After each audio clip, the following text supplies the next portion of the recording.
is that, Your Excellency, you have my support.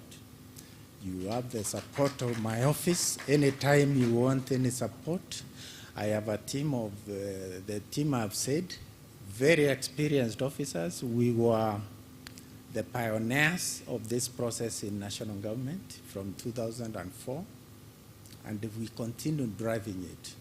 We've assisted other countries, and therefore it's our journey when we support our counties. Thank you very much, my team. Thank you very much, chief officers, supporting your CEC members, supporting the county government, and we thank you and wish you nothing but the very best. I want to take this opportunity to wish you Merry Christmas during this festive season and a Happy New Year. God bless you. You have my support as extended member of this county. Asanteni sana. Thank you very much. Tumongezea makofi. I would like to invite the Chairperson, County Public Service Board, Dr. Florence Makindi. Tumkaribisha na makofi as well.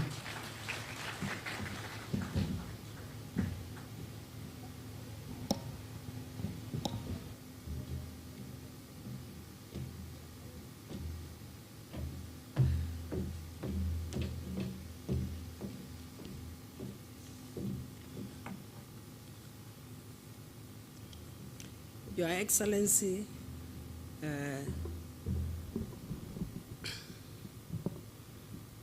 Your Excellency the Governor, Dr. Julius Malombe, Deputy Governor Augustine Kanani, Honorable Speaker Kevin Kinenko Katisia, all the Honorable MCRs, Executive CCMs, CEOs, invited guests, performance management group, and all staff of the county. Good afternoon.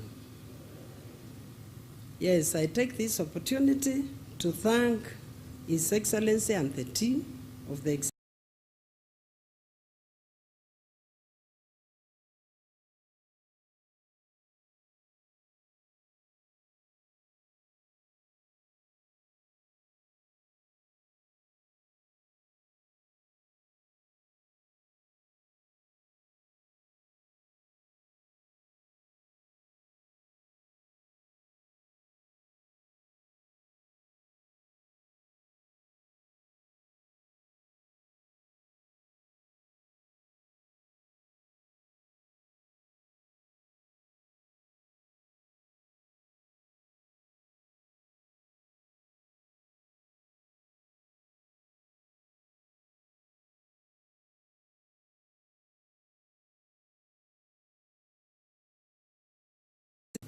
in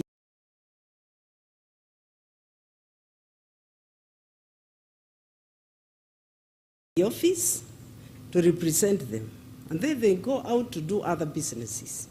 So that is why the performance contract was felt as very important to improve on service delivery and also to override the bureaucracies which are existing within the system.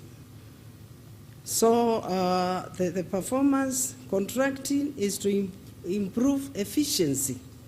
Efficiency is the procedure we use to shorten time and the effectiveness in service delivery so that you can get quality results. And I think that is where we are today. So the expected outcome of the introduction of performance contracting includes improved service delivery, improved efficiency in resource utilization. We also institutionalize a performance-oriented culture in the public service, measurement and evaluation of performance, linking rewards and sanction to measurable performance. And I think today we are going to know the winners and those who are supposed to improve or whatever, I don't know. So, yeah. So retention or elimination of reliance to public agencies or exchequer funding. And this one we have realized through the improved revenue collection because it has really improved, because we are not only relying on the exchequer money. It also instills accountability and transparency for resorts at all levels and enhancing performance. So I want to shorten my speech to, as an employer, to two issues. One, the work. We talk about work and also the values. The values are the enablers of what you do, because without the values, you will not be able to achieve. So we start with the accountability and transparency in the use of scarce resources. This includes the time. The time is very important, and when we talk about time, every day, when you report on duty as staff, you should be able to, as you leave in the evening, because I know targets are set, you should be able to give an account to say, today I went to work and I was able to achieve ABCD. Otherwise, if you report on work and you are just a busybody, this is what performance contracting discourages. And I think this one we have experienced before, busybodies, whereby you don't know where you are going, because with performance contracting, you have a vision and you have a goal to achieve. So this one has not been, the last maybe 5 years, I will not go further with that. We have not been able to realize what we are realizing now, because there is milestone achievement. So to avoid being busybodies, and also you find that if people are not engaged in work, when they have not set targets, they will engage in negative energies, whereby one will just be wasting time doing the wrong things. And as the Bible tells us, if you don't work, you are not supposed to even be given food. So you work so that you can also earn a living. The other resource, I've talked about time. The other resource is human resource. And this one goes to the supervisors, that you have got staff to supervise under you. You are supposed to guide the staff, counsel them, mentor them, and coach the staff working under you. Likewise, the staff, you are expected to respect authority and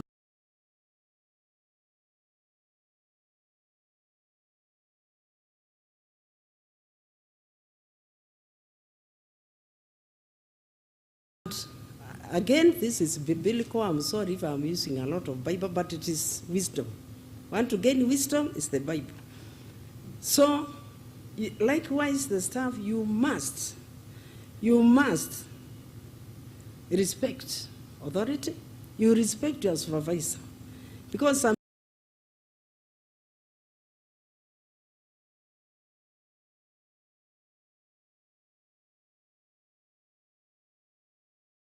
sometimes you find staff who thinks or perceives he knows more than the supervisor. That supervisor is godly to respect authority, so that you can be able to be guided, so that you can be, you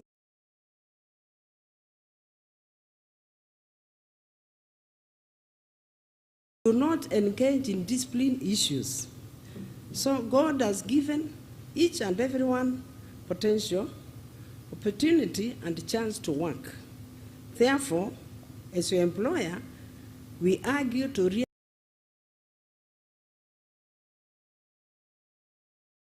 realize the God-given potential in you and give quality services, whether there's someone watching or there's no one watching. That is why you see people progressing. Those people who don't progress, they want to be seen by people. But when you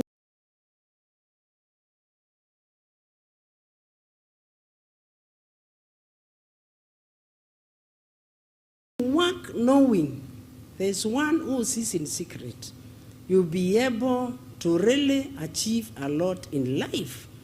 until later years. So work like there's no yesterday, because we always say yesterday is gone, tomorrow is forever. So you count every day what you have done as you come to work. And now that we are now evaluating the results, we are coming to the end of all what you are doing, and it is important that now we will be able to know how we achieved, so that we can improve on the weaker areas. So we have said that you work like there's no tomorrow, because tomorrow is forever, yesterday is gone, but today is when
because we always listen to what is happening.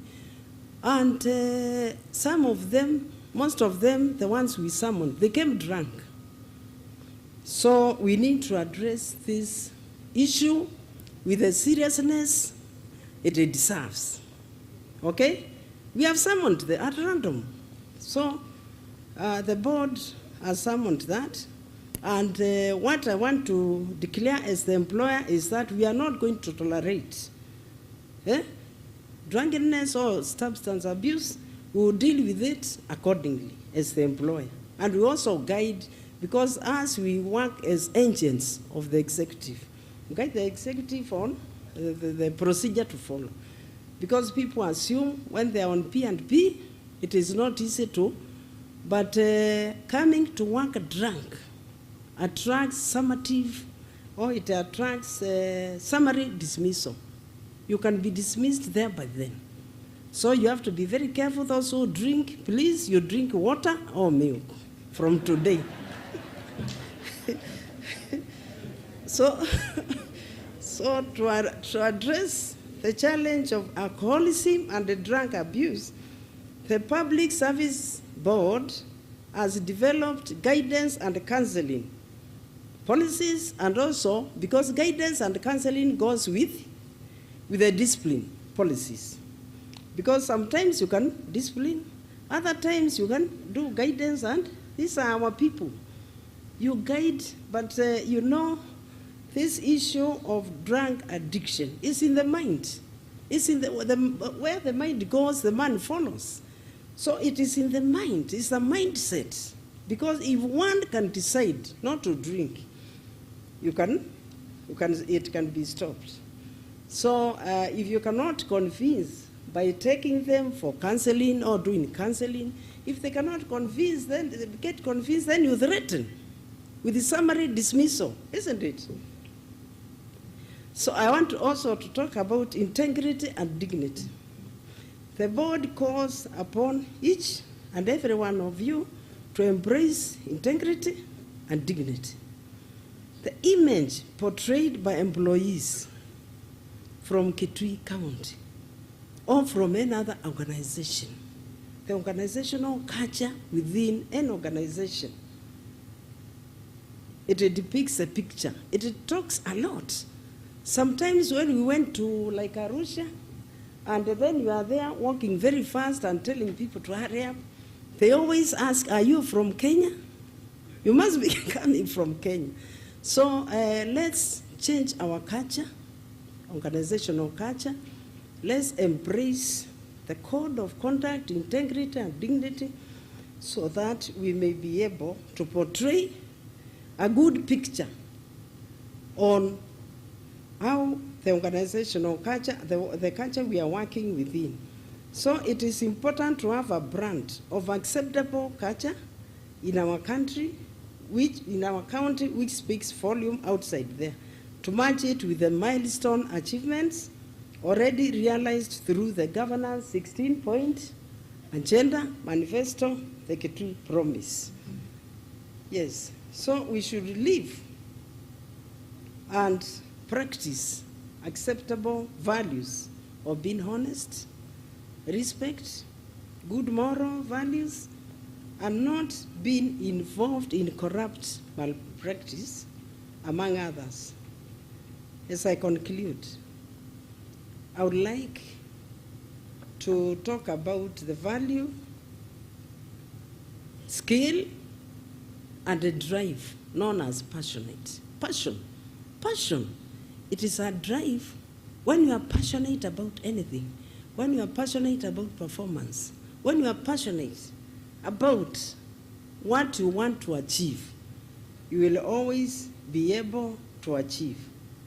So liking what we do and progressively improving, being creative, innovative in service delivery.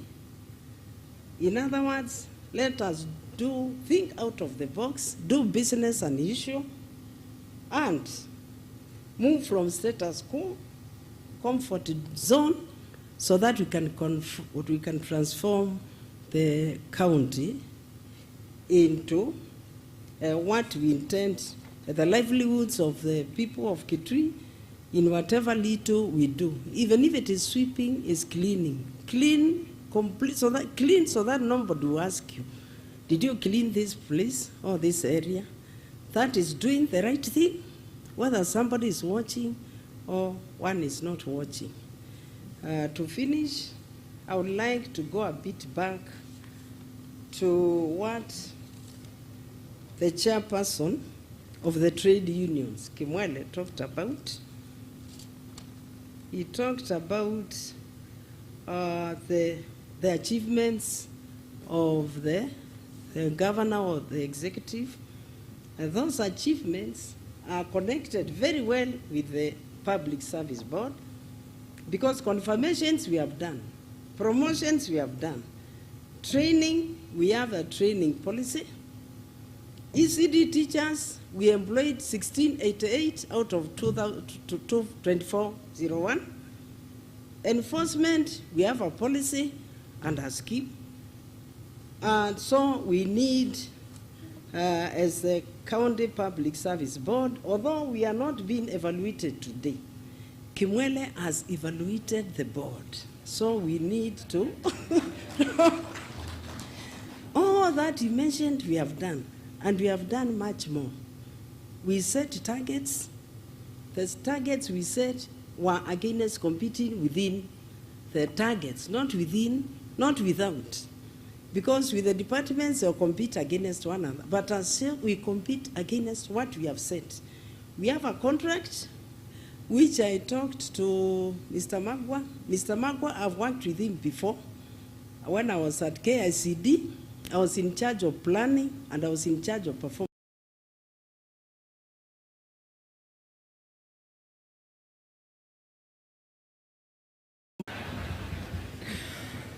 I would like to invite the representative of the County Commissioner, Gerard Mutua, who is at DCC. Tumkaribisha na makofi.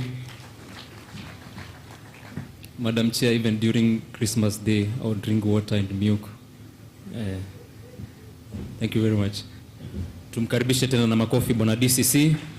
Karibu Mr. Gerard. Your Excellency, the Governor, ladies and gentlemen, my name is Gerard Mutuku, Senior Deputy County Commissioner based at the County Commissioner's Office. I'm actually his personal assistant. He was unable to attend this function today due to other engagements, and so he sent me to represent him, Your Excellency. He sends me to convey his regards to you as you celebrate performance contracting milestone, and to exalt you and the entire county government team for embracing this way of government function, or the way of public service delivery, which is the way to go in county government or in county service delivery, as it is in the national public service delivery. And so,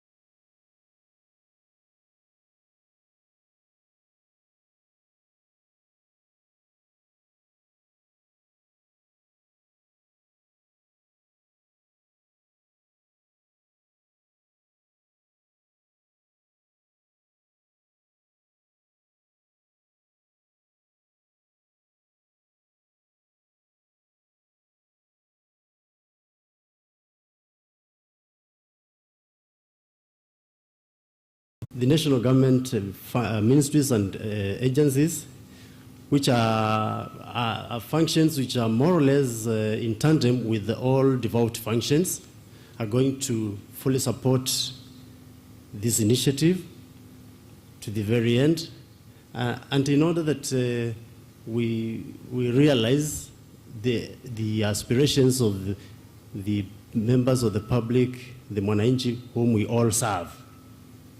And so, without much ado, Your Excellency, we fully concur and we fully pledge our support to you and the team behind you in this initiative. I want to thank you so much. I wish you a Merry Christmas and Happy New Year. Thank you, sir. Thank you very much, Representative of the County Commissioner. I would like now to invite Honorable Joseph Kasongi, who is the Chair, Labor and Social Welfare Committee at the County Assembly of Kitui, to take over the program, follow protocols until they invite Honorable Speaker. Tumkaribishe tena na makofi, more round of applause.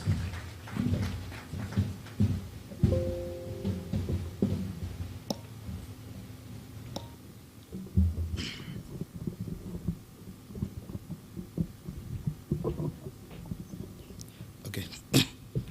Your Excellencies, the Governor, Kitui County, Deputy Governor, Honorable Speaker of the County Assembly of Kitui, colleagues, Honorable MCS, Chairperson, County Public Service Board, and other members of the board, Acting County Secretary, Chief County Executive Committee members, Chief Officers, members of the county staff, ladies and gentlemen, good afternoon, or it is the evening. I think it is afternoon, sorry. It's evening right now. Good evening. Before I make any remarks, Your Excellency, kindly allow me to call upon members of the County Assembly present to come just to wave to their electorates so that they can see their representation. Move along, kindly, and hurry up. Members of the County Assembly, please. You want to say hi?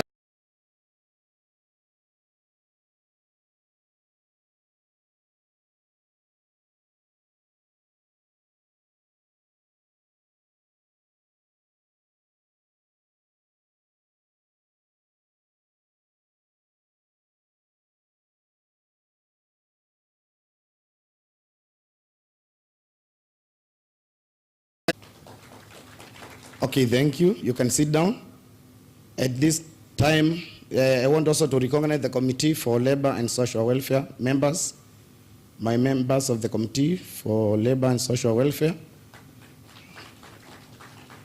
Yes, you can sit down.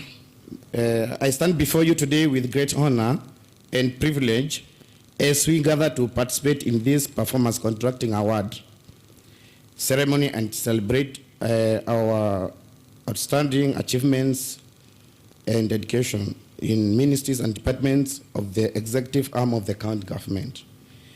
As the chair for the County Assembly Committee on Labor and Social Welfare, I see this occasion as a mark of pivotal moment to pause and reflect on the hard work, determination, and excellence that has brought us together. Sorry, can I assist you? Further,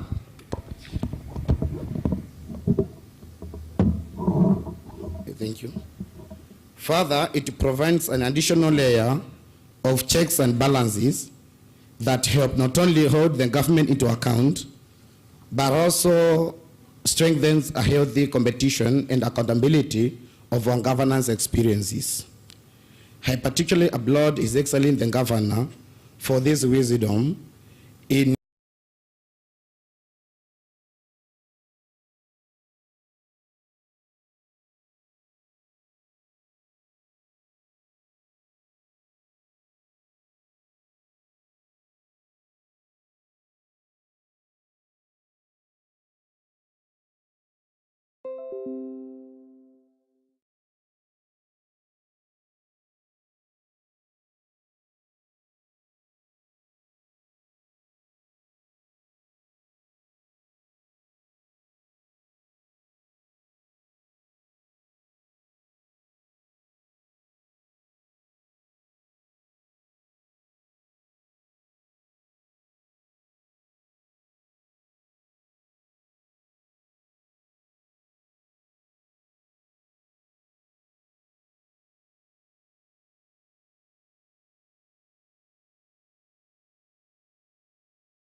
you have done a greater job before me.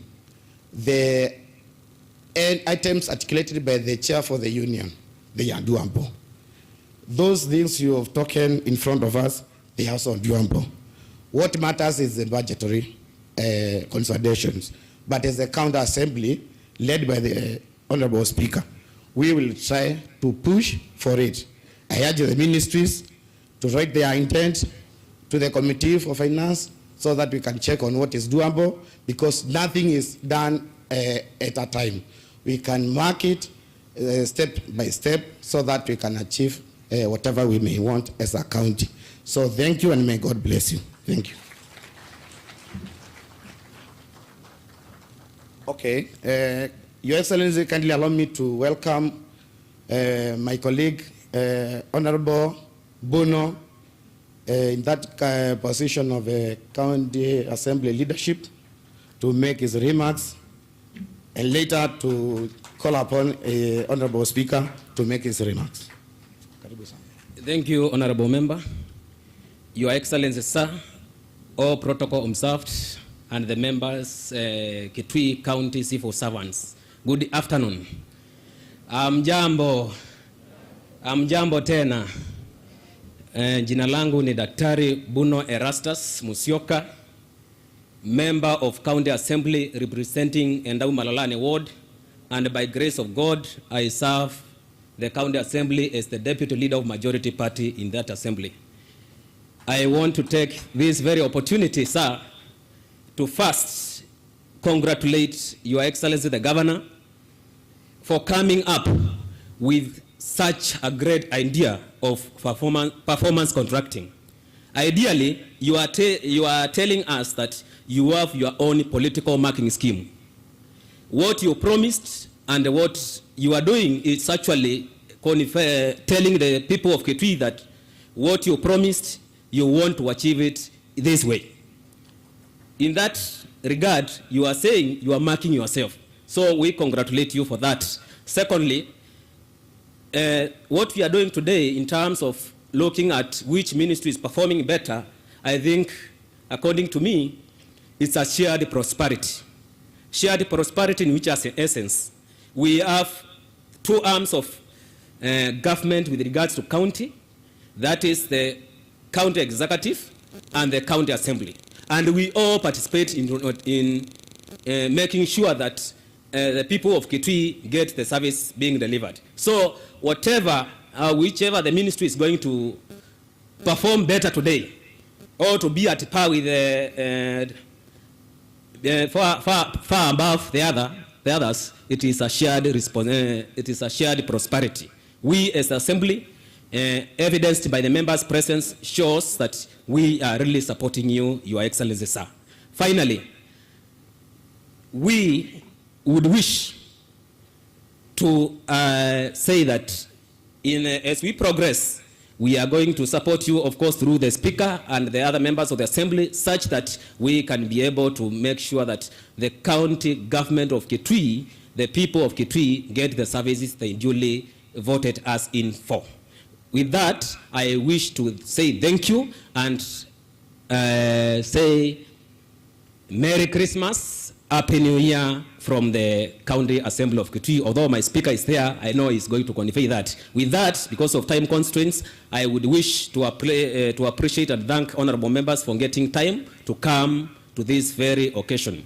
Honorable Governor, we are going to support you. You are going to support your initiatives, because we know you are one of the brilliant leaders that we have in this country. Thank you so much. With this,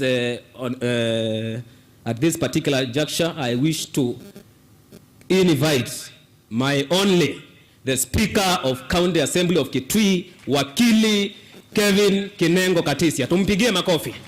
Asante sana. Thank you so much. Wiper *549#. Thank you so much.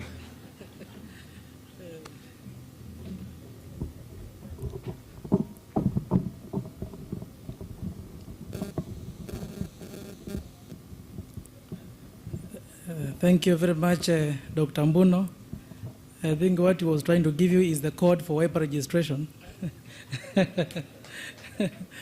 Your Excellency, the Governor, Dr. Julius Makau Malombe.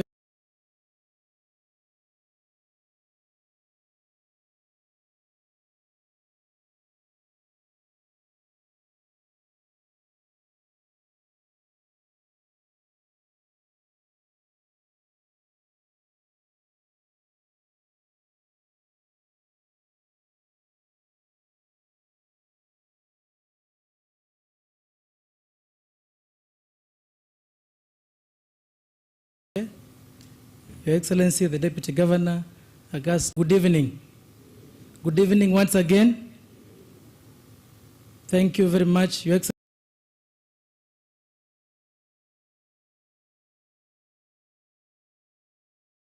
This opportunity.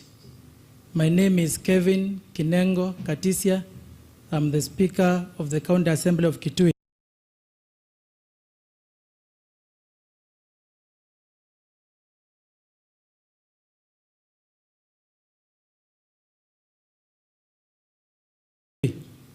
On behalf of the County Assembly of Kitui, Your Excellency, we want to thank you for inviting us. We came as an assembly to witness as you award and as you name the winners of the performance contracting at the ministerial levels, which you have done. And Your Excellency, I want to confirm that the message by the Assembly is the one which has been read by Honorable Kasongo. Not read any message. That is the Assembly message. Because as a Speaker, my duty is to support and empower the MCS the way you support and empower your team, led by the ministers. However, Your Excellency, allow me to associate myself with all the speakers who have spoken before me. I want to start by associating myself with the CEO for Performance Contracting, Madam Francisca Kitui, and please let's clap for her if you don't mind. I think she has done a good job. She has organized this event very well, and I'm sure the success of this event, our efforts are there. So, Madam CEO, I fully associate myself with all what you said, and I agree with the motto, which says that what gets measured gets done. That's a good motto, Your Excellency. And when we were having our joint retreat in Mombasa, I remember we emphasized on discipline. And we all know that discipline is doing the right thing at the right time, in the right place, in the right manner, with the right people, with the right company, everything right. And Governor, you added by saying, even when nobody is watching. Orobele, my very good friend, as you represent all the workers, the trade unions, please, let's try to be disciplined. Performance contracting basically is enforcing discipline. Governor may not have the chance to meet all of you and supervise all of you, even though he is the county CEO. The ministers who are here may not have all the time to meet you and to supervise you. The same case applies to the CEOs and all other county government officials. So please, be disciplined. You are disciplined when nobody is watching, God is watching. Because we are here to serve the people of Kitui County. When you get paid, and I'm happy that Kimwele, you have said you have heard kwangala in your message, Governor, I want to thank you because when you were being sworn in, you said salary delays will not happen in your government. Wanda Kimwele, as you hear that kwangala, ask yourself, have you really earned that money in the right way? Yeah? Value for money. Yeah? Value for money. Do you work as you are supposed to do? Or do you just, as Madam Chair Board said, you place your coat there and you go do your other private business? Because, Governor, truth be told, many of these county employees have private businesses. And that is your right. However, as you do your private business, please make sure that you don't earn yourself a curse by earning money when you don't deserve. So please, let's make sure that we earn money well by working. Your Excellency, I also want to echo what Kimwele said, and I'm sure, as Kasongo has said, as the Assembly, we shall support you as you try to solve those pending matters. I heard when Kimwele said unpaid allowances, I could hear some claps. I'm sure that one I saw you taking notes, and I'm sure you're going to address that. Madam Chair Board, apart from the state officers we have in the county government of Kitui, starting with His Excellency the Governor, Deputy Governor, Speaker, all MCAs and all CCMs, all the other public officers have passed through you and the board. So, if the staff perform well, you have performed well. Your performance contracting rating is not done by Kimwele. It is done by looking at the performance of all the staff. Yeah? And I can say that so far, so good. Yeah? So, the County Public Service Board, I want to challenge you. I know you have been working very closely with Honorable Kasongo and his committee members, but I want to challenge you to do even better. Please do even better. As the Assembly, we are going to support you. And I'm sure when the Governor was sworn in, he gave his political goodwill to you. So please, the success of Kitui County government workforce will be based on you. So when sometimes we take you to task on some matters here and there, yeah, please understand, we are trying to represent the people of Kitui County. So, Your Excellency, I want to say thank you very much. You have been very supportive to us as an Assembly, and we promise to also be very supportive to you. I also want to end by saying that, Governor, when we were meeting in Mombasa, you actually convinced us and also pleaded with us to know that this government belongs to all of us and we should always defend our government. An MCA should defend a minister when the minister is being attacked, and the vice versa should happen. All of us, we are all employees of the county government of Kitui. And every person, regardless of their position, they are very important, Your Excellency. The success of this county government, which you are leading and we are following you, is dependent on the individual efforts by all of us. So as Mheshimiwa Mbuno said about having a shared prosperity, we must ensure that we have collective responsibility by all of us. All of us must collectively, and as I saw the motto there, a tool for improved transparency, accountability, and responsiveness in service delivery. All of us must be responsive, so that collective responsibility will ensure that we have a shared prosperity. Governor, there is a matter which was touching the Ministry of Health, and if I don't mention that matter as the Speaker, I will go home with a debt to myself and also to you, because we agreed that we must defend each other.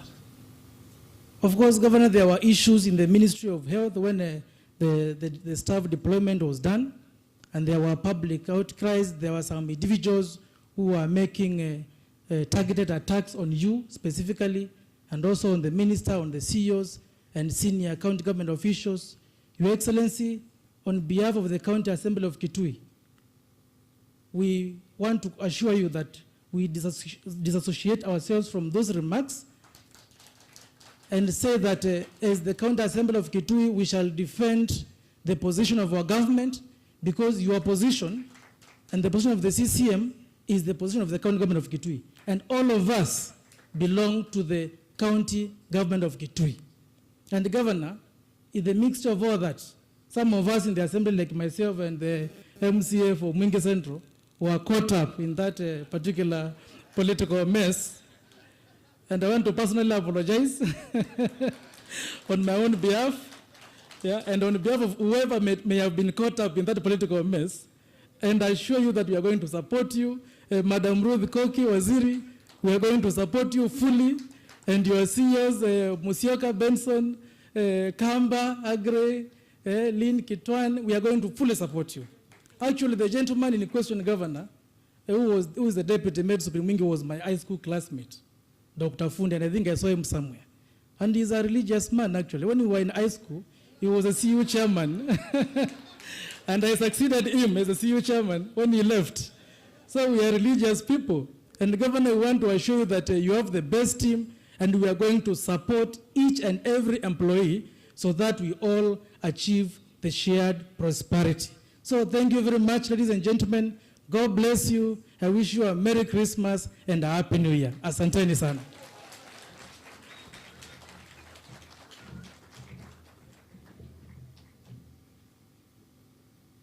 Thank you very much, Honorable Speaker. More round of applause for Honorable Speaker. At this time and point, Your Excellency, sir, I would like to invite Musyoka Mayu to kukwai Kamwe, and then we proceed with the program. Tumkaribisha na makofi. As Musyoka Mayu is coming, I will not comment about Dr. Vundi being a religious person. I'll just keep quiet.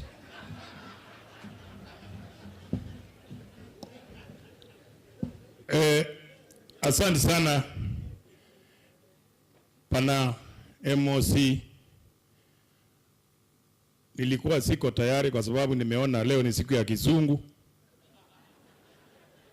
Sikujipanga kwa sababu tangu asubuhi mpaka saa hii ni Kiingereza tupu. Bahati nzuri tumemchagua governor anayejua Kizungu sana lakini ni Mkamba. Hiyo ndio party yetu. Hiyo tuko na party sana. Anajua Kizungu sana lakini yeye ni. Kwa hivyo wale ambao hamkuja kusaini performance contract, wale mko kule nyuma,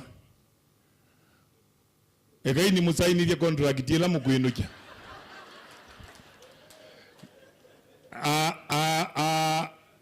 Tangawizi na kimwele ni musaini ila yo, lakini nyumu mie ngune na ala mumie ath. Ni musaini vya contract ya itu. Bas. Gavana Malombe ngugulio twagia senda ya gethio tabia bibi yake lwe bakwa muthusi ngutani bandu bau kana yakwe bandu juluni. Gavana Malombe ngugulio twagia senda ya gethio tabia bibi yake lwe baka nyonyo kwela kadudu lelune oba bandu ebigega inyo edu maito anagea maito alamwiba ziligali neonalange mwenza na vimbaga mbunge ando mamo ikamameni vawe nengelie mbuno ninguvigiza zendwe keokilia mbeni kilonzo weko ungeregengevi kila geta wawala niyo mubango munduni mundu musyailwe nduthyo bala wevi muguta noni usoma ezindu ile ndeto ila chuma kanywa wandongoi na ila chumo mukebeni ndikiri kuzyawa nzao mukibile ndikiri kuzyawa nzao mukibile kuzyawa kwembe nombako kativya mundu wa uzyaye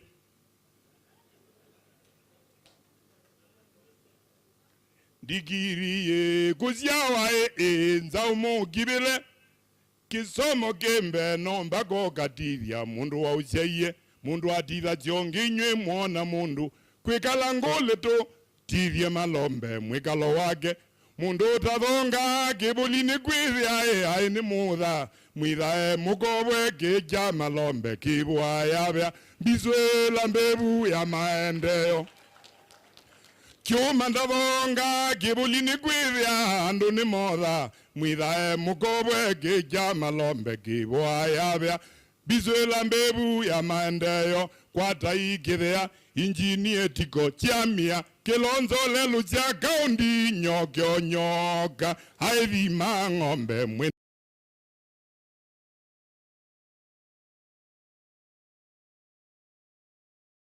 cha kaundi nyokyo nyoka haivi mang'ombe mwena kimweleo silikale neno mwike uwa mondo kuthenia ng'ombe ng'ombe ikatola wayuni laingi kwata ikithea injini etiko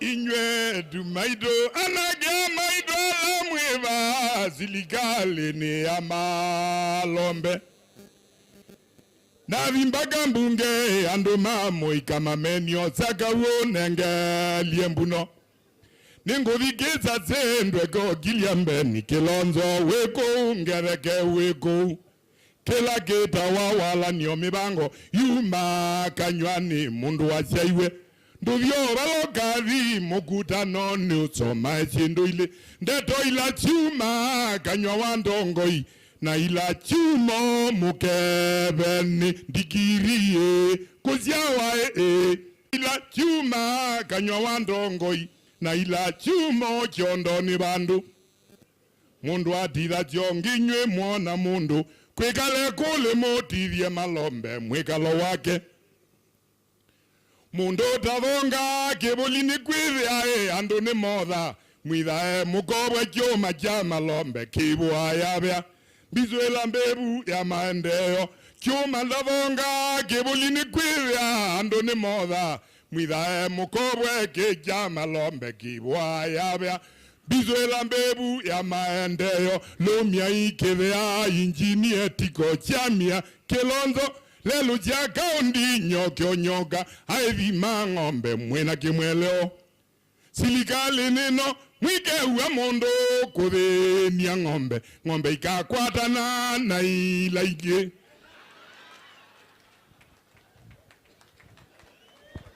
Makofi.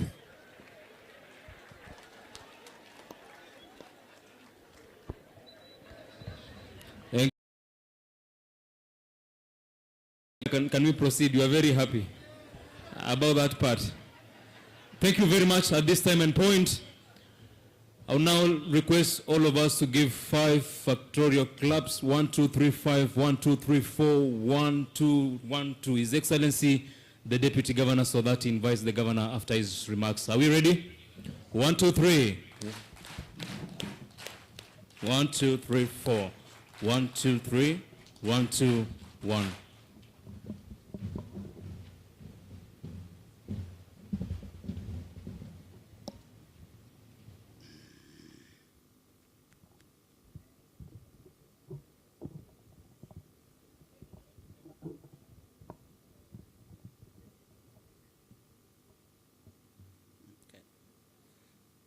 Your Excellency, the Governor, Kitui County, Honorable Speaker,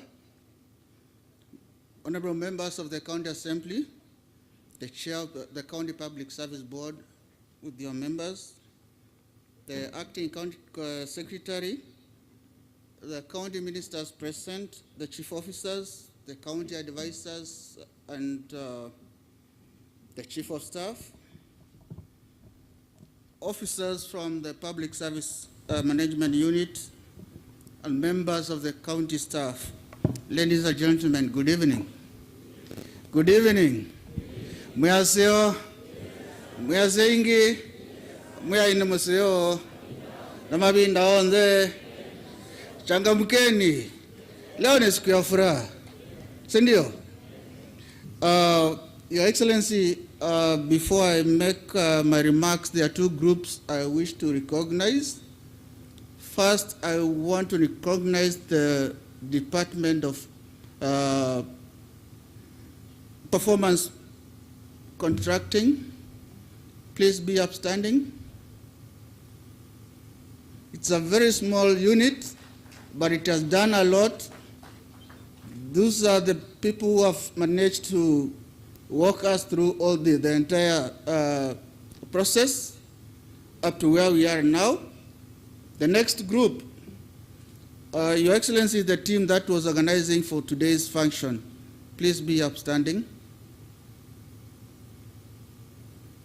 That's the committee that was planning, drawing members from the County Public Service Board and the Cabinet so that we can have a successful event. Your Excellency, today we are marking a very important occasion as members of Kitui County Government, and our officers are committed to providing efficient and effective service to the citizens of the people of Kitui, to the citizens of Kitui. Remember, our goal is to drive your manifesto and improve the livelihoods of our people through effective and efficient service delivery to the people of Kitui.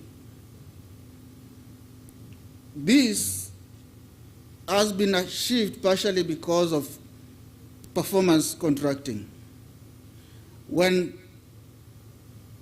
you allocated me these noble departments so that I can guide the process, it was a little bit of a trick for us because we had no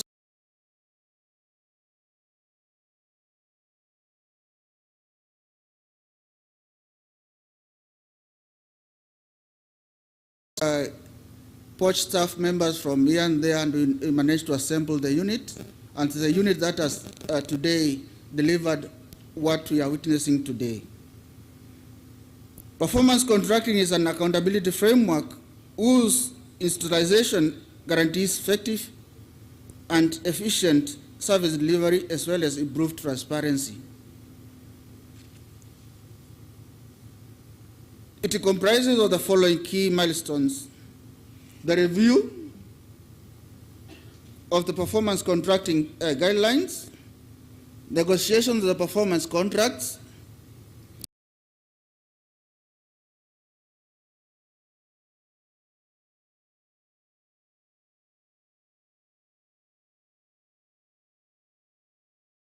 vetting of the performance contracts, the implementation, performance monitoring and annual performance evaluation, and then the release of the annual performance evaluation results and the deployment of performance rewards and sanctions. That's what we are doing today. The county government of Kitui initiated the performance contracting, and accordingly, all the ministries were placed under performance contracting during the fourth quarter of the financial year 2022-2023. And this evaluation for the county ministries is the culmination of the performance contracting cycle. And in addition, the ministries are currently implementing the financial year 2023-24, whose evaluation will be undertaken after the end of the contract period. So by December next year, we'll be back here to see how the ministries are performed for this current financial year. This has been done through the guidance of the officers from the Public Service Performance Management Unit from the 12th to the 15th of April 2023, and the PCs were signed between the governor and the ministers on the 18th of April 2023. And the second PCs between the CCMs and the CEOs was signed on the 25th of April 2023, after which the cascading of the PCs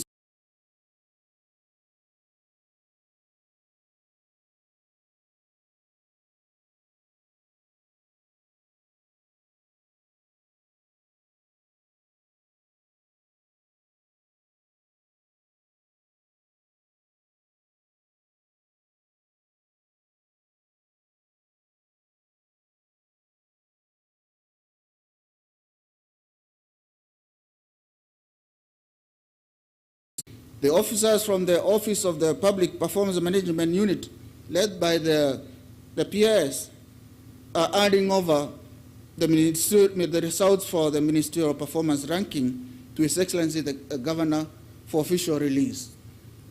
Dear colleagues, there's one thing that I took and said and made sure those results were not going to be released to anybody until today. Kwa hivyo sisi sote tutajulia hapa nani ameshinda nani ameanguka, so that hakuna mtu alipata Mwakenya pahali. Mmezoea ma shortcut, hapa hakuna. And Mr. Amagwa was suggesting during the evaluation process that he has to deliver the results to us. I told him no, we wait until we hand over the results to the governor himself today. And that's what's going to happen. Therefore, I wish to express my sincere gratitude to His Excellency the Governor, Kitui County, Dr. Julius Malombe, for his visionary leadership and the institutionalization of the performance contracting within the county to ensure that there is an accountability for results. And, ladies and gentlemen, whatever you have seen that has been happening in Kitui County in terms of development, and mark you, Kitui was not among those 10 counties that were ranked the other day by the control of budget. Kwa hivyo pigeni gavana wenu makofi.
ranked the other day by the control of budget.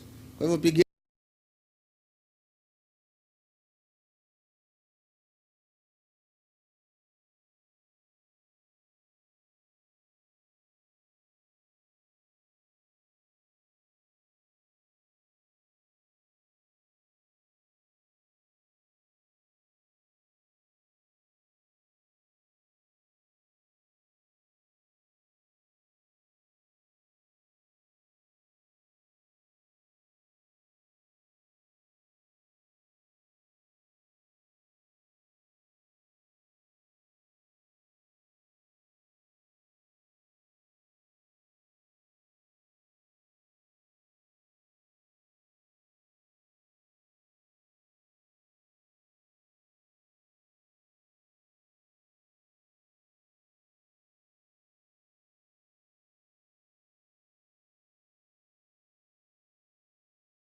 Another 5 counties also spent, I think, less than 1%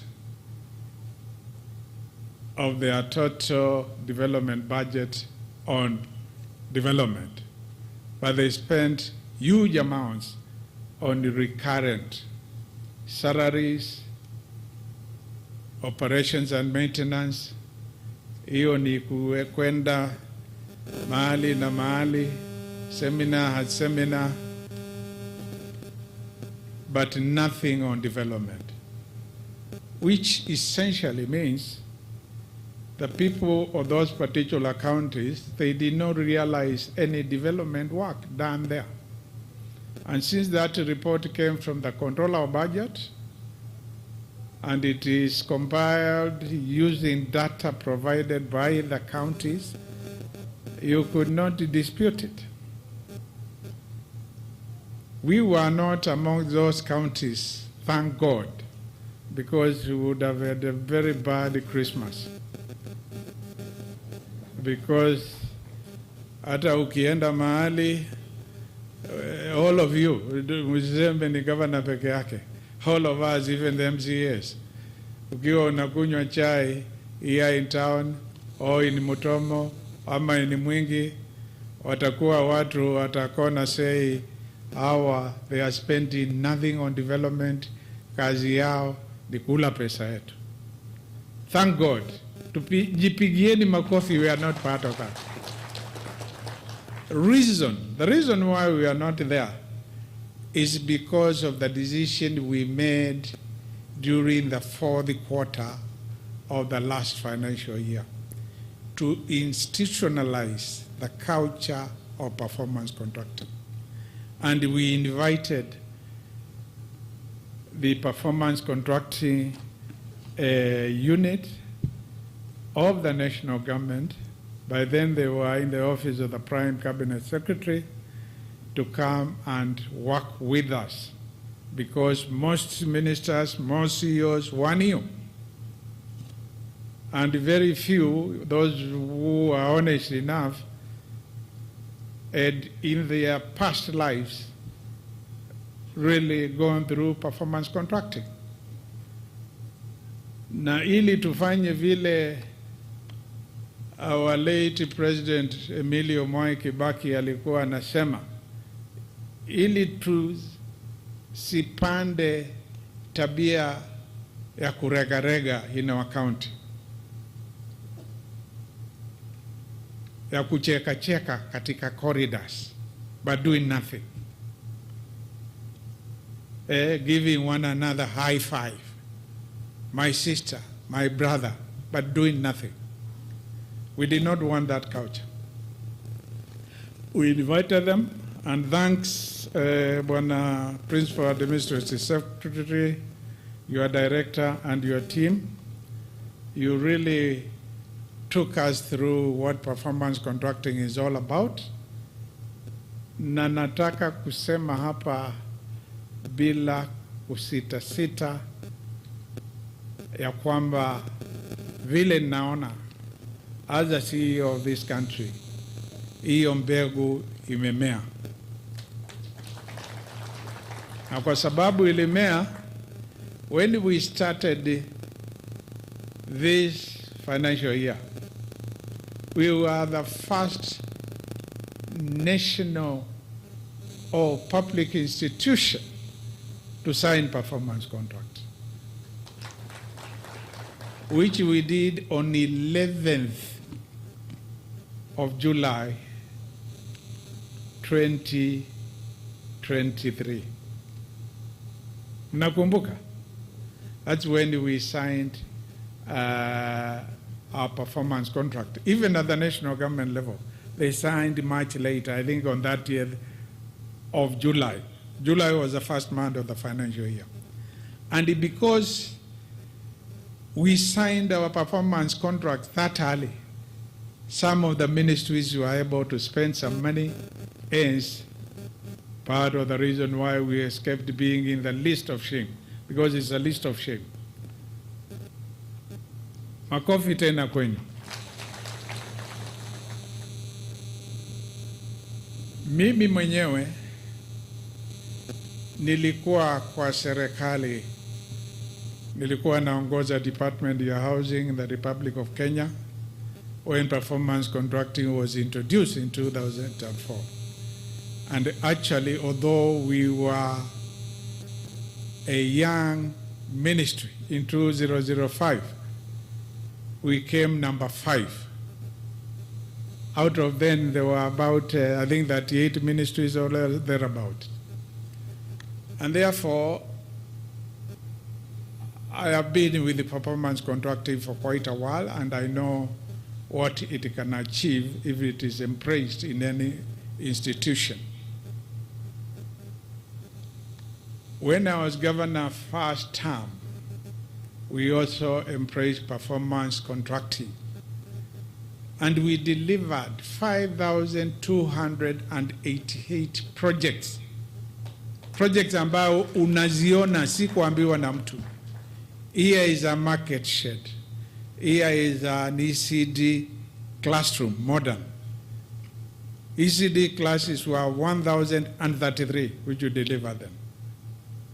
And we found about 3 drifts across the entire county. When we were leaving in 2017, we had constructed 141 drifts, and the distances which were very long were shortened. We built and constructed slabs many kilometers. A good example is if you go to Nu, or if you go to parts of Migwani or Mwingi, Kalisasi, Miumbuni area through Kamandi or Kiviu, you will see those slabs, which cost a lot of money.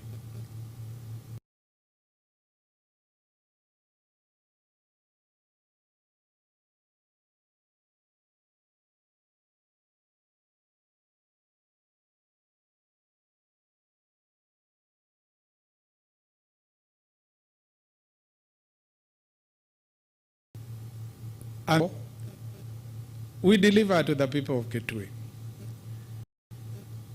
And when circumstances, I don't want to describe the circumstances, conspired, or they were made to conspire, and we were not announced winners in 2017 after the general election, and we were stepped aside. And I was not governor. Na tulikuwa hapo na Mheshimiwa Ndoto alikuwa speaker then. Tulikuwa hapo na Mheshimiwa Musila ambaye tulipingana na alikuwa senator wakati wangu. Na I was there, and I'm mentioning those of us who are not in office. And then Mheshimiwa Magali, who was a master of ceremony during the political phase of the program, alipomaliza kuintroduce the 60 plus MPs na senators ambao walikuwa kwa BBI, akasema, and he would like the people also to know 2 or 3 of the leaders from this county, although he says some of the leaders from this county are here. And he started with the Mheshimiwa Ndoto. And we had about 5,000 or so people who attended at the Kitui Municipal Stadium. A group 30, 50 wakapiga makofi, wakafuata Musila, ikaongezeka kidogo 70, 80. When my name was mentioned, the entire place, and some of the members of County Assembly, Mheshimiwa Ndumbu na wengine walikuwa hapo, ambao walikuwa hapo. And I had not transported anybody from Kalundu to the Kitui Municipal Stadium kupatia 50 shillings ili aje anipigie makofi. Tulipoenda mazishi ya the late Nzamba Kitonga, the same thing. And I was not governor. Ask yourself, why were people cheering me? It's because of the work we delivered when we were in office and what they were missing. What they were missing when we went out of office. And how they were yearning. We were in office, and most of them, during those meetings, you could see, is they are saying, tutamurudisha. come 2021, watu walianza kusema for governor is Malombe and no negotiations. By 2021 mwisho, watu wa Kitui walikuwa wanajua ni nani atakuwa governor. Ile ingine ilikuwa safari ya kuelekea kwa uzi, kwa mstari wa mwisho. And they elected us overwhelmingly. When you get more than 60% of the vote, that is an overwhelming mandate. Because what is required is 50 plus 1. 50% plus 1 means of all the votes which have been, actually just to be the first past the, not even 50 plus 1, the first past the post. Even if you get 25% of the vote, na yako ndio nyingi, ni wewe umeshinda. Si kweli? But here you are talking about having 60% of the vote. Reason? Because of performance contracting ambayo tulifanya wakati huo. Na kazi ambayo ilifanyika na ilifanyiwa na wale tulikuwa kwa ofisi na wengi, most of the officers hapa, including kina Kimwele and many others, were in the county government.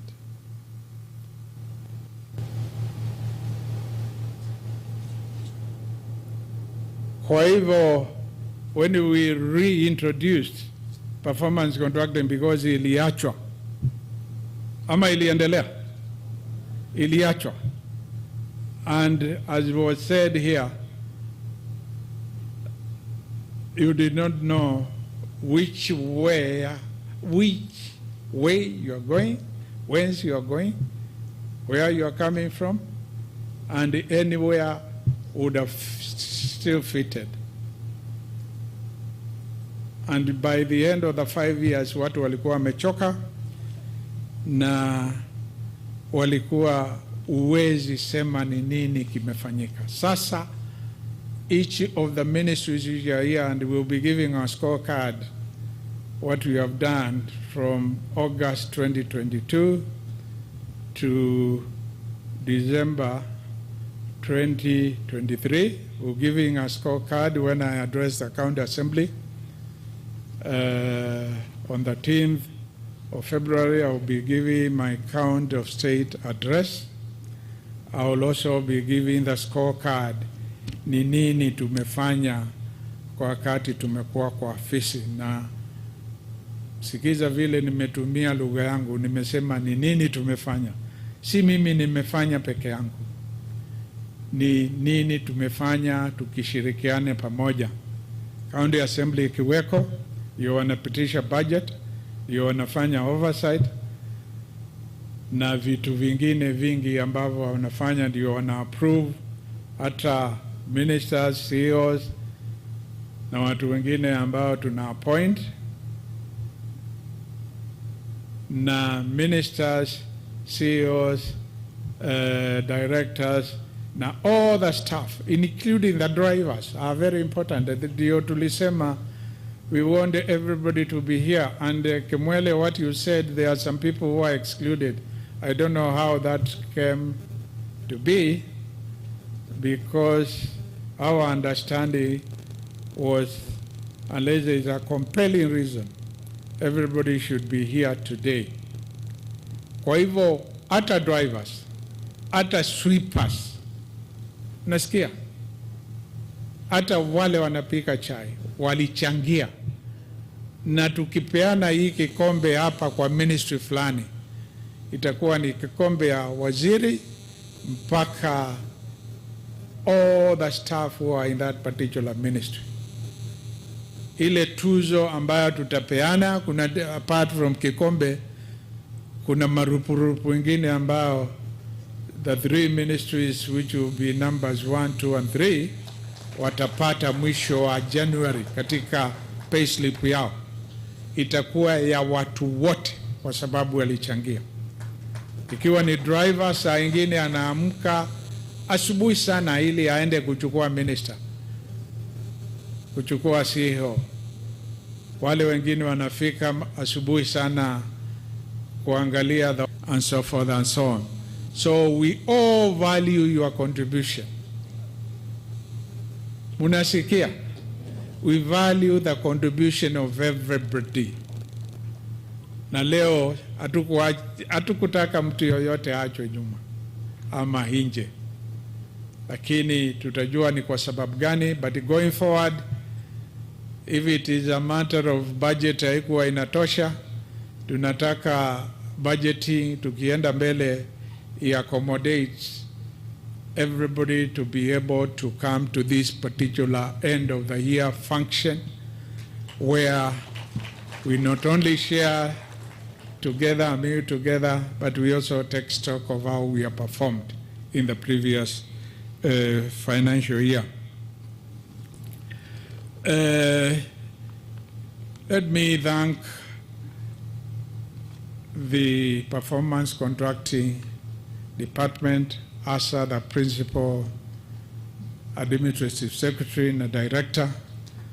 Asante sana, asanteni sana, na your team of assistant directors and the principal economists who are here to really do matters, performance contracting, and to persuade the people who are not used to that takes a lot of persuasion, a lot of psychology even. And I think they have done that because I can see our people have embraced that. Wapigieni makofi.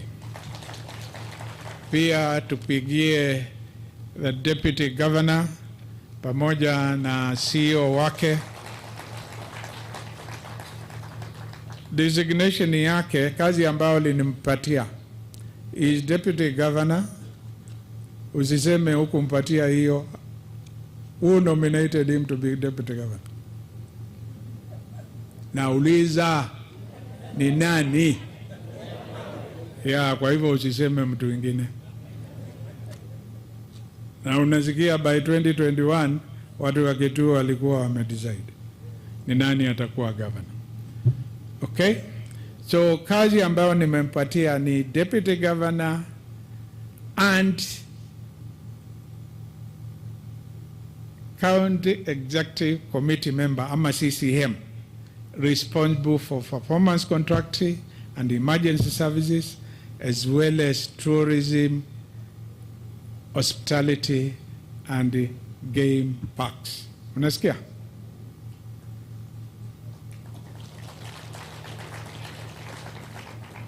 Because nataka akue. I want him to grow. Tulikuwa na Penina Malonza, who is a CS now. I gave her the same responsibility, although sikumuongeza hizo zingine, ilikuwa performance contracting. Na wale ambao wali watch on national TV when she was being vetted, aliulizwa, apart from saying you are deputy governor, what have you done? The public sector. Unasikia? And it's when she says she was in charge of performance contracting under me, wengine ambao walikuwa wakali sana wakaenda chini kidogo. Hata huyu tunataka going forward awe many things in this country.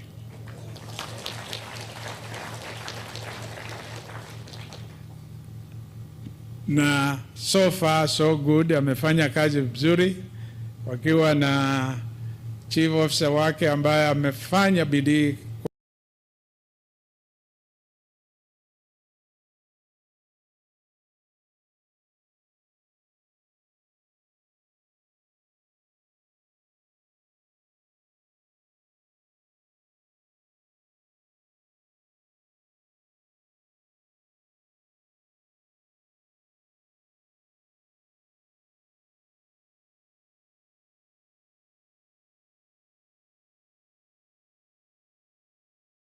Then the ministers, the chief officers, the directors, na all the staff mefanya kazi vizuri. And most of you who may not know, ni kazi nzuri kwa sababu si kusoma my speech. Mtajua wakati nitadeliver hiyo speech, itadeliver kwa County Assembly on 30th of February. Lakini wale tulikuwa huko Coast, County Assembly and County Executive, na tukasikia kila ministry what they have done. There is a lot, and I want to repeat, a lot which has been achieved since August 2022. A lot. I don't want to mention them. There are a lot. Kwanza, just a few. Tulikuta a place where there was a culture of not paying suppliers and contractors. Na wengine walikuwa wana arrears za miaka na months. Na wengine wamefilisika, wengine wamepatwa na high blood pressure, na tukasema we'll put in place a system to ensure that they are paid.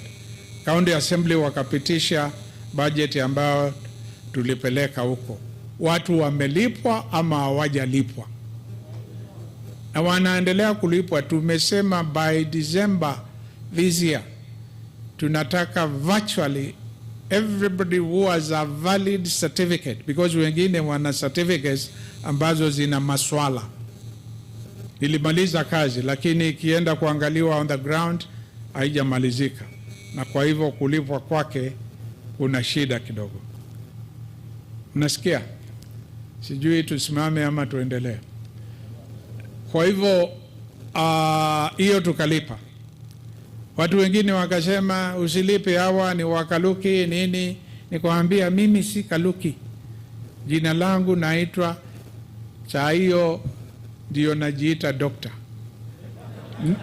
Normally ninasema mimi naitwa Julius Malombe. Saa hiyo nakuambia mimi naitwa doctor. Ya ukweli kutoka Ulaya. Si Dr. Julius Malombe. Mimi si watu wengine. Watu ambao wamefanya kazi ambao walipatiwa na county government ya Kitui, ni sharti tuwalipe hata ikiwa walifanya kazi wakati gani. Na tukawalipa na tunaendelea kuwalipa. Pili, watu walikuwa walipi mishahara on time. Hiyo is past us. Kwa wakati tumekuwa hapa, si wakati wote mnapata pesa by the time you go for Christmas. Si hata last time before Christmas hiyo tingizi ilisikika. Hata sasa nilikuwa nimeambia Minister of Finance na wale wengine wanaohusika kulipa, sitaki 20 for Christmas without people having their money. Na ukienda kwa bank, hata ikiwa yako haitingizi simu, utakuwa kuna pesa leo ama kesho.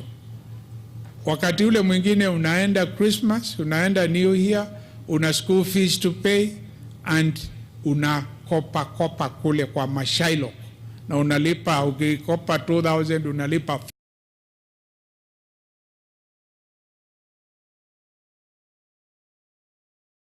4,000, na unaendelea kufilisika.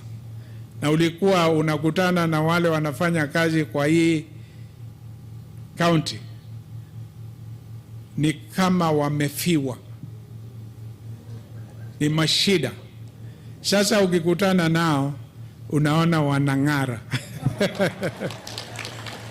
Kesho ukikuta mtu na pesa iko kwa benki, kweli uso wake si itakuwa inang'ara? Na sikukuu atakula sawasawa Jumatatu na familia yake, na mwaka mpya aanze vizuri na alipe fees vizuri. Kwa hivyo hiyo ikafanyika.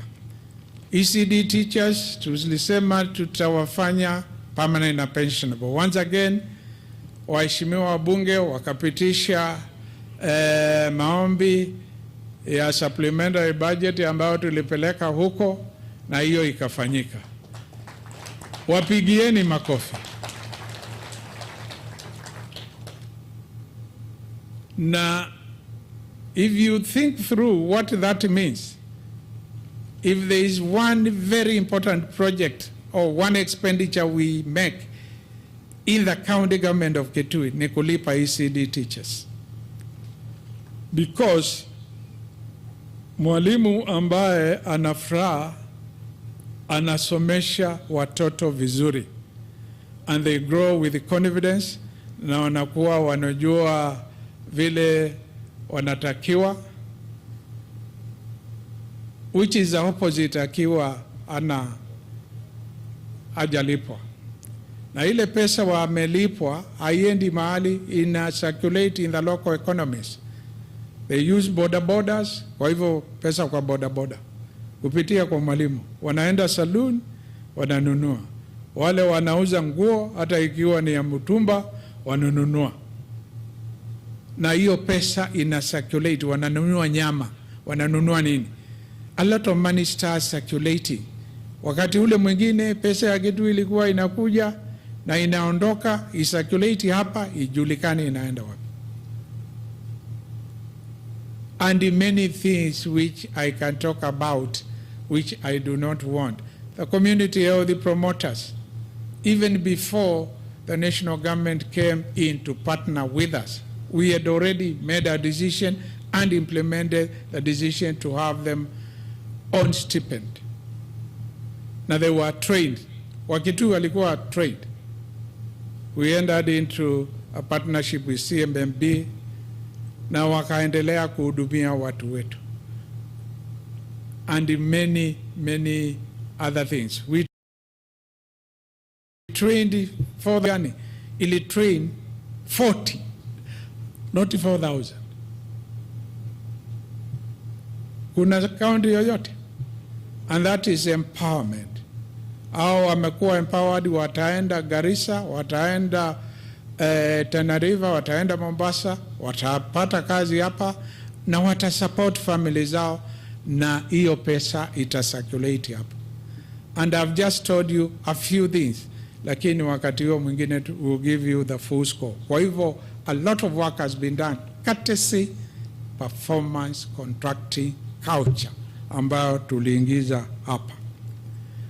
Na kwa sababu sitaki kuongea sana na naona you are anxious. Are you anxious to know vile mambo hiko? As I conclude,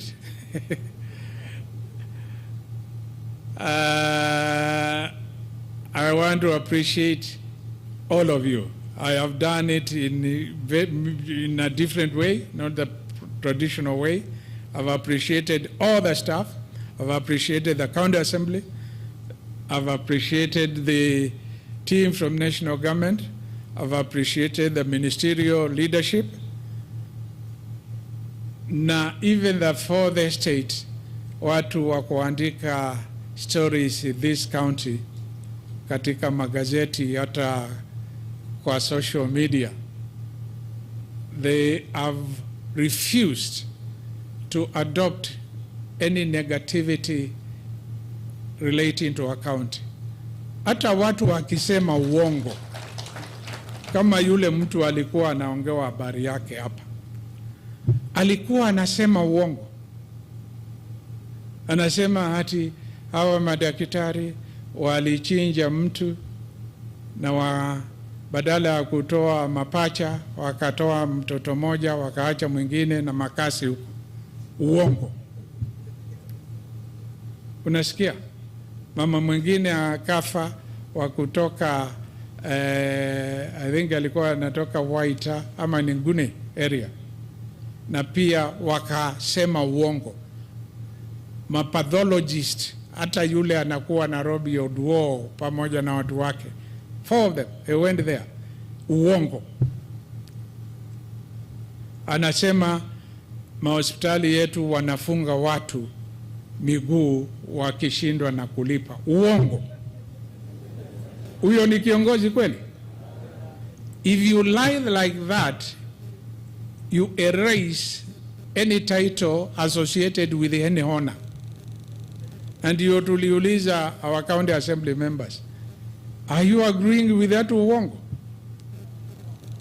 na then he committed the biggest sin ambayo we cannot allow under any circumstances, kusema ati madaktari wale wengine tulipost mwingi hawatakiwi kufanya kazi huko kwa sababu wakanatoka Kitui. Huyo ni kiongozi kweli? A medical superintendent of any of our hospitals can come from anywhere in Kenya. Mnasikia? Si Kitui. When the County Public Service Board is advertising, the first requirement is be a Kenyan citizen. And anyone from this county can work anywhere. Ndio tulisema huyo si kiongozi, matamshi yake ni uongo, matamshi yake ni ya kudivide. Ama kuna mtu hapa ambaye anakubali mtu ana hiyo? Na usiseme anaongea habari ya governor, anaongea habari yako. Wajua, loose talk can cause a lot of problems. Loose talks, for example, somebody jangili anaweza kuumiza mtu pande hii ama pande ile ingine. Okay? Waseme kwa sababu kule ndo nafukuzwa na tutafukuza nyinyi. Hiyo tutakuwa tumejenga. Kwa hivyo ukisikia mtu ya namna hiyo, usigawie hata, even if is your brother, that is a bad brother. And you must look them at the eye and tell them, my friend, you are going offline, na sasa you either come in line ama tutakosana na wewe. Hiyo tumefika hapo. And ikiwa tunataka kuendesha hii kaunti letu, if somebody is doing something which is out of line, we must call him out or are out. Okay? Na siwezi kumaliza bila kusema it doesn't matter ni nani ameongoza, but let me take back my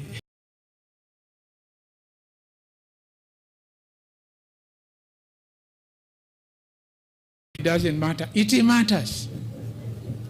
Okay? But what I meant is, because I've asked to clear, hata ukiwa leo wewe si namba moja, usianze kukasirikia yule ambaye amekuwa namba moja ama mbili ama tatu. Unatakiwa uwe na hasira ya a progressive person. Hasira ya progressive person ni kusema leo nimeshindwa na mimi nitajikaza ili nishinde kesho. We need to be happy for the ones who have worked hard, because to be number one always is a function of hard work, smart working and commitment.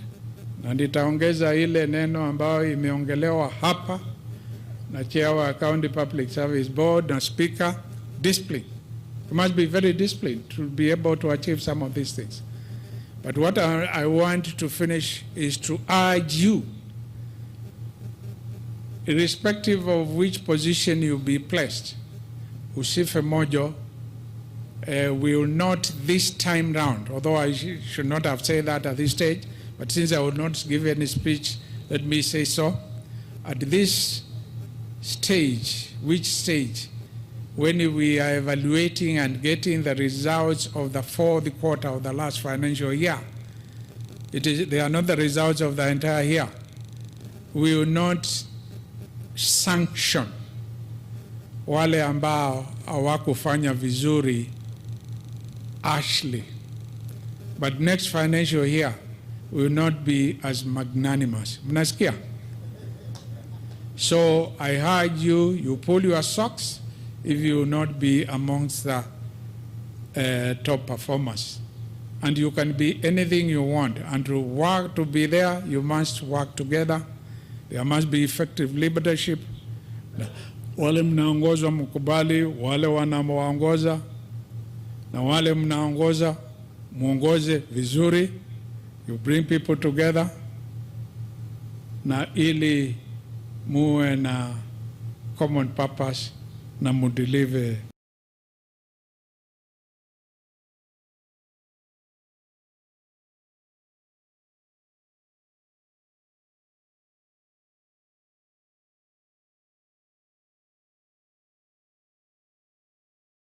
on your performance targets ambazo mmejitengenezea ama you participated in setting those particular targets.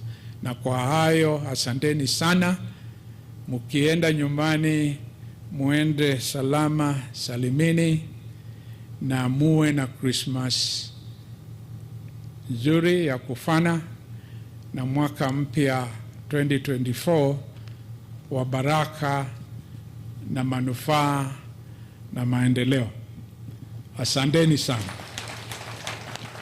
And with that, sasa nitamuuliza Deputy Governor wakuje pamoja na uongozi wa performance contracting, asa the director who was alikuwa anaongoza. Nataka kumpatia director atueleze yeye, ni Deputy Governor ndio alisema hii haijaonekana. Aeleze kama hata governor ameitisha ione kwanza ama anaiona leo. Kwanza aseme kabla asijasema. I want you to say hii inaonekana ya kwanza ama imeonekana na mtu yoyote, na utueleze kuna yoyote maybe amekuja huko afisi kwako akasema ikiwa yuko utueleze tujue tutafanya nini. Karibu. So thank you very much, Your Excellency Governor, Excellency Deputy Governor. Just before we hand over the results of the performance evaluation, is to indicate that we did the process the same way that we do it in the national government.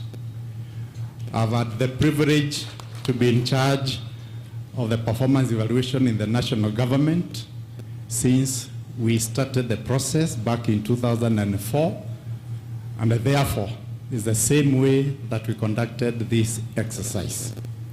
Through what we call a two-tier stage. The first tier is we allow the ministries, the county ministries, to undertake their own self-evaluation, after which we come on board and then we scrutinize the evidence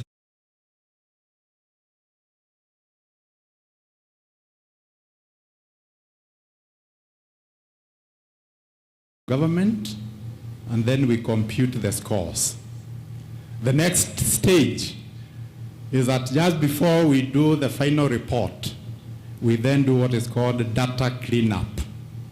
This is a standard procedure in performance evaluation, so that we are assured that we did not make any error at all. And if we detect that there was an error in computation, we recall those matrices.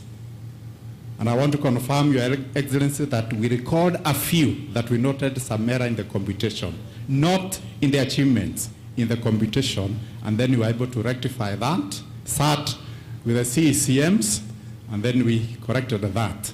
So I therefore want to confirm, Your Excellency, that the report that we are going to hand over shortly is a report that is only private to myself and partly to the team that I was leading, the team that was introduced, and partly to the principal administrative secretary. No one, and I want to repeat, no one in the county, including the deputy governor, where the function of performance contracting is domiciled, not even the CEO who is in charge of performance contracting is aware about the results, not even the governor himself.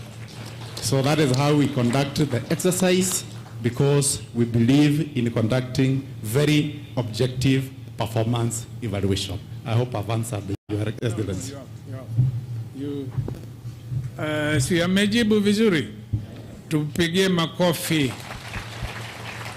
You know, when you know the results of whatever you are being evaluated or measured on has been done professionally, you feel very confident. Kwa hivyo, bila kuharibu wakati, sasa tutapokea na tutangaze vile ranking. You know, kunakuwa na score na kunakuwa ranking vile iko. Na sijui unataka tuifanye namna gani? Nataka tuanze na namba 12 tuende namba 1 ndio itakuwa. Tukianza na namba 1 anaweza ondoka. I wonder as we start with it. Hand over the report to you.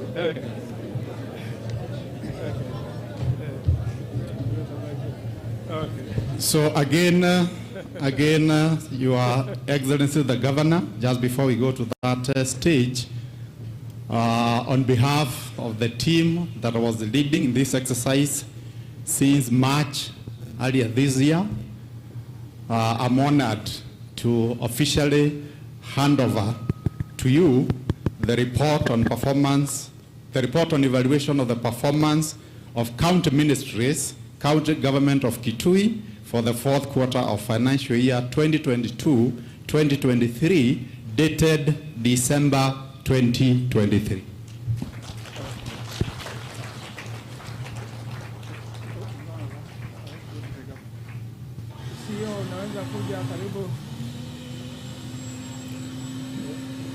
Tuwapigie makofi, makofi, makofi. Finally, ladies and gentlemen,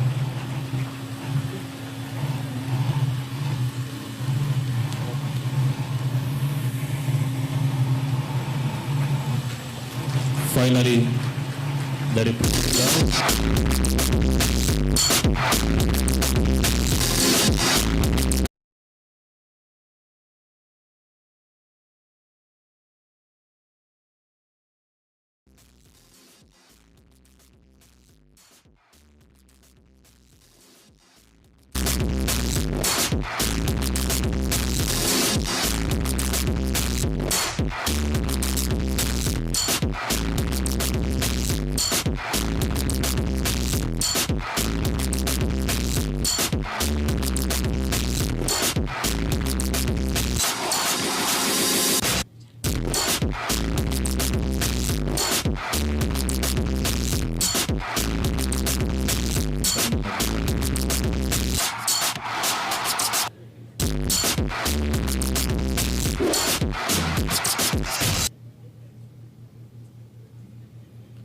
This is more serious, very serious.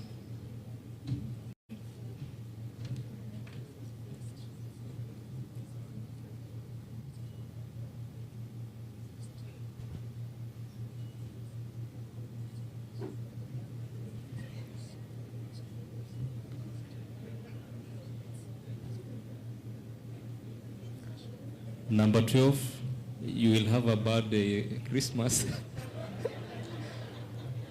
But wait for next time. Okay, sasa see you again chini.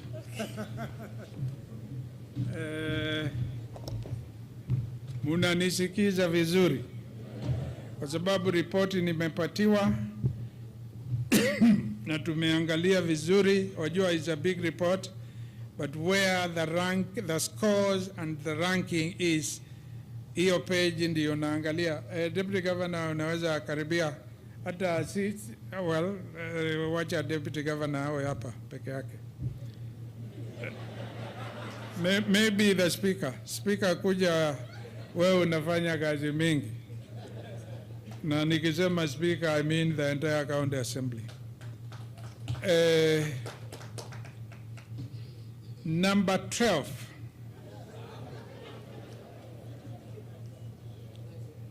Now the higher the score, the lower the rank. ndiyo performance contractee. Ukiwa score yako ni 3, you are ranked lower than somebody who scores 2. Are we together? Bwana kuja ueleze hiyo. Kuja ueleze hiyo kwanza. Okay. Is it a condition? Why should somebody let me clarify. The scientific model that we use in a performance evaluation, and I'm sure those that we have taken you through this, you are aware, we end up with what is called a composite score. Composite score is derived from the achievement, then you subject that achievement to what is called a raw score. Then from the raw score, you obtain what is called a weighted score. And then when you sum up all those weighted scores for your performance indicators, you obtain what is called a final composite score. A final composite score in layman's language is like the grade you get after you have gone through your education system for 3 or 4 years. You get the final grade. In our case, the best is a composite score of 1.00. And the worst is a composite score of 5.00. So once you are nearer 1, then you are doing quite well. If you are towards 5.0, then you are not doing as well as is expected. Then in between, we have demarcated the composite scores from 1.0 to 5 into 5 performance grades. The best grade is excellent grade, followed by very good, followed by good, then fair, and then finally poor. So as the governor reads from the bottom, then he is reading from those who didn't quite achieve as expected, going upwards to those who are able to achieve their commitments. Governor. Thank you. Thank you. Asante sana Mr. Magua. Kwa hivyo score ambayo nitasoma hapo is a composite score. Okay? Na the higher the number, the worse or the poorer the performance. Kwa hivyo namba 12 ni Ministry ya Energy, Environment, Climate Change, Forestry, Natural and Mineral Resources. Their composite score, sikiza na muandike, their composite score is 3.2337. 3.2337. Number 11, Ministry of Water and Irrigation, with a composite score of 2.9859. Unajua hiyo imekuja tu, kwa hivyo ni nzuri kidogo kuliko ile ingine. Number 10, Ministry of Trade, Industry, MSMEs, Innovation and Cooperatives. Score yao composite ni 2.9396. Number 9, Ministry of Health and Sanitation. Composite score ya 2.9332. Number 8, Ministry of Education, Training and Skills Development. Composite score ya 2.9322. Number 7, Ministry of Culture, Gender, Youth, ICT, Sports and Social Services. Composite score yao ni 2.9316. Number 6, ni Ministry, County Ministry of Roads, Public Works and Transport, with a composite score of 2.9124. Number 5, Office of the Deputy Governor, with a composite score ya 2.8232. Number 4, County Ministry for Lands, Housing and Urban Development with a composite score of 2.7908. Number 3, sasa tunaendelea, wale watapata vikombe ni 3 hapa. Number 3, County Ministry of Agriculture and Livestock Development with a composite score of 2.6705. Number 2, County Ministry for Finance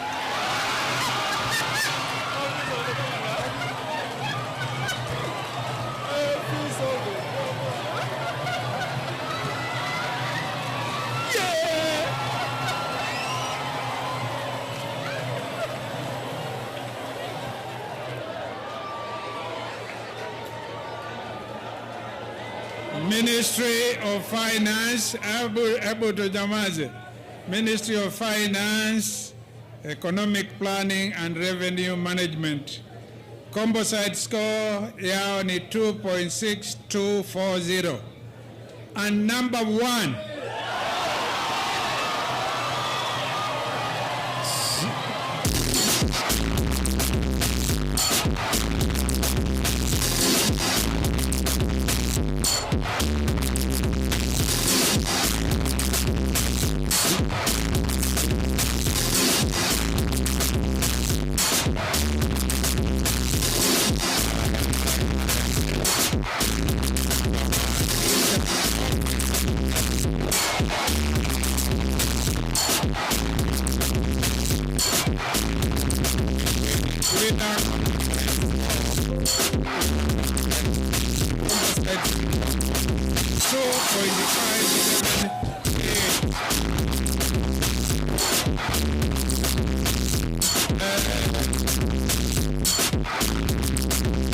kwa hivyo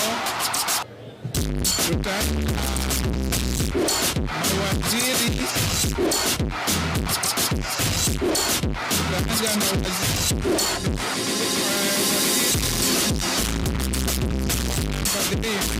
for Agriculture and Livestock pamoja na CEO wako, masio wako, mje hapa tuwapatie kikombe na muwapigie makofi.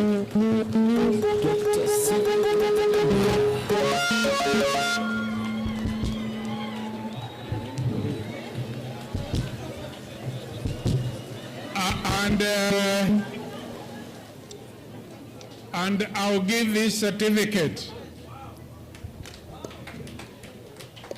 Let me honor, because I usually value truth. E-certificate in my signature.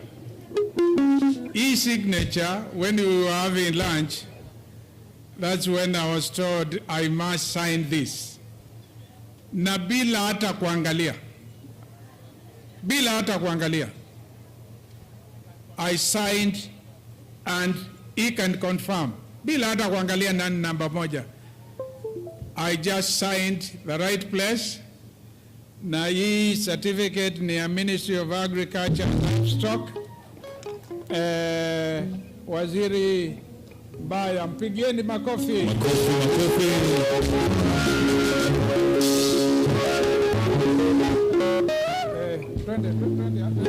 Chief Officer Gladys Kigoto and Chief Officer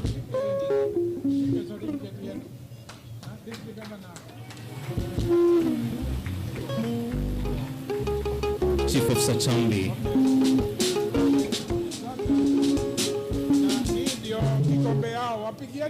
Makofi tena. Trophy number 3. Sasa watu wa social media mtapata amani kwa sababu ya Waziri Mbaya. Congratulations. Hii ni Ministry of Finance, Economic Planning and Revenue Management.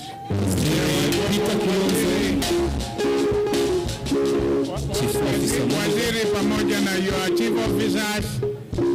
And actually we forgot ile ya agriculture, Ministry of Agriculture chairman wa hiyo committee wa County Assembly. Yuko hapa? Chairman wa Agriculture. Mtakuja tupigwe. Kujeni kwanza. Kujeni pamoja na kikopo. Odode amesema mambo ya kilimo iyeziisha kama hayuko.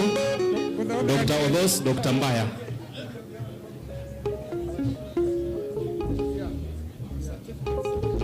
Tuongeze makofi Ministry of Agriculture.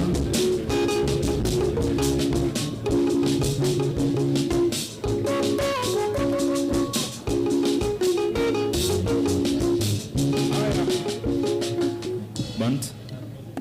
Ministry of Finance na chairman wa Finance. Finance mungekosa kulipa mishahara on time amungepata hiyo. So that should be a main contributor. Tuwapigie makofi Ministry of Finance and Economic Planning. First runners up.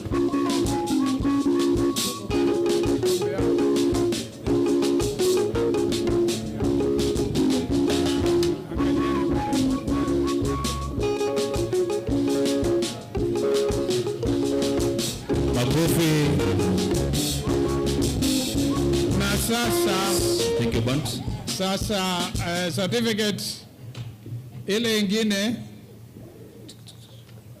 the governor, is in charge of all the ministries.